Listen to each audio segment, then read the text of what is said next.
Thank you all for coming out tonight. 77. Wait, sorry, wrong speech. First of all, I really would like to thank you all for coming out tonight. Without our partners, our politicians, most of all our people, there would be no Stand Coalition. And I'd like to introduce myself. Hi, I'm Jacob Hewitt. Not only am I a Scott High Jr., but I live in Scott County. I think that's why we're all here, why we all care. This isn't about Oneida. This isn't about Scott High. This isn't about Landmark. This is about us. I think that's the whole point of this, if you haven't realized already. The Stand Coalition is all about the concept of changing the mindset so we can change the people so they can change the world. And all of our symptoms of poverty have been traced back to the poverty mentality or our acceptance of poverty in our daily lives. So how do we change the fact that our people believe homelessness, substance abuse, domestic violence, child abuse, and all of our other symptoms are acceptable?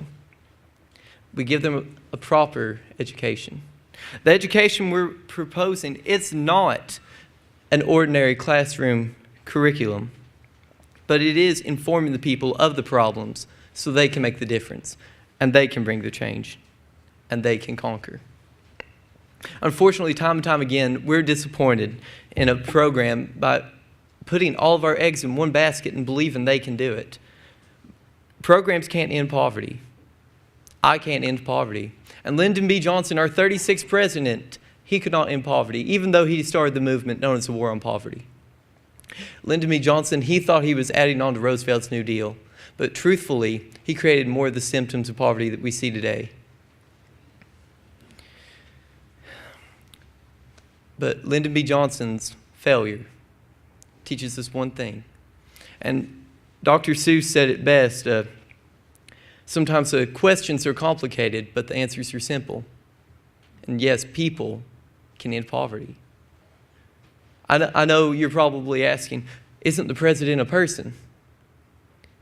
I'm talking about us as a collective group. Hillary's not going to end poverty. Trump's not going to end poverty. Gary Johnson, he wouldn't end poverty. None of them can, but we as people, we as the group, we can do it. And this program, it's a choice. We don't force anyone to do it. No, we don't have a certain type of people we want in it. We don't just want the politicians. We want the fast food workers. We want the coal miners. We want the maintenance men. We want the teachers. We want everyone involved. I asked Miss Hannah Martin a question the other day. I asked her, are we the same person? And she answered, no, we're far from it. I think we both missed the point of that question. It's not our differences, but it's our similarities. All of us have something in common. We all have something to bring to the table. It may not be the same thing. You wouldn't want to go eat a meal if everyone just brought ham. We're all a different part. And back to the point that this is a choice. I could lay this pen at the end of this table. I could tell you to come get it. But this pen wouldn't do anything for you if you didn't come get it. It's like salvation. Salvation is there for the taking, but you have to go for it. It's already there. You have to accept it. And you see, there are multiple reasons I believe in this program.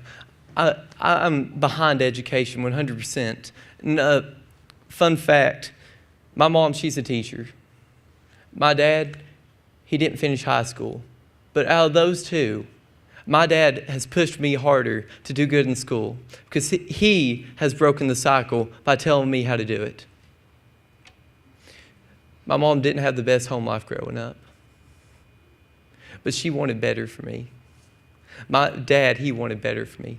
They both, if you saw their home lives and you saw mine, I am very pampered. I've grown up with a golden spoon in my mouth compared to them. I think if we don't want better for our children, we've missed the point of this program. And you see, I believe in the movement Stand is making because I'm training the people that I want to be my employees someday. I started being interested in this movement because I was jealous. Football players had a place to go to improve. Basketball players, soccer players, cross-country runners, track runners, baseball players, all of them had a place to go to work and improve. My sister, who helped create a high school band program, she had a place to go to improve. My brother helped build onto a high school campus museum. He had a place to go to improve. But the youth that wanted to make a difference in this county, they had nowhere to go. Until now. You know, we are the Stand Coalition, and we're the change I want to see. Galatians 4:16 says, "Am I therefore become your enemy because I tell you the truth?" Thank you, and God bless.